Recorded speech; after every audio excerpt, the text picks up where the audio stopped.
వర్షపు చినుకులు ఎంతో చిన్నవి, సాగరం ఎంతో పెద్దది, మంచు ముద్ద ఎంతో చిన్నదో హిమాలయం అంత పెద్దది. ఎంతో తేడా ఉంది చూడండి.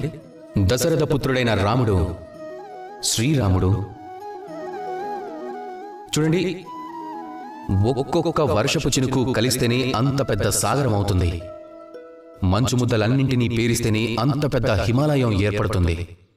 అలాగే ఒక కొద్ది కాలపు వనవాసంతోనే ఆరంభమైన యాత్ర రాముణ్ణి శ్రీరాముడిగా మార్చింది, మర్యాద పురుషోత్తమునిగా మార్చింది. కనుక దీనిని బట్టి మీకు ఏమర్థమవుతుంది? బిందువు గొప్పది కాదు, కానీ సాగరం గొప్పది.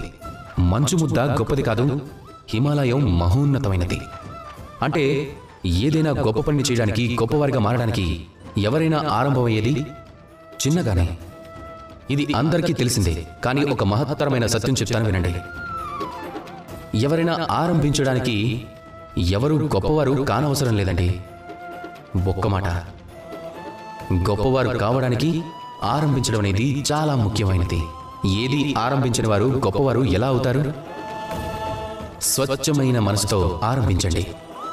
తమరి అడుగులు, తమరి కర్మలు చిన్నవే అయ్యుండొచ్చు, చేస్తూనే ఉండండి, నిరంతరం ప్రయత్నం చేస్తూనే ఉండండి. అప్పుడు చూడండి, ఆ గొప్పదనేది ఏదైతే ఉందో అది మిమ్మల్ని వెతుక్కుంటూ వస్తుంది. కనుక మీరు కూడా ఈ గొప్ప సంకల్పంతో ప్రేమగా పలకండి. రాధా కృష్ణ.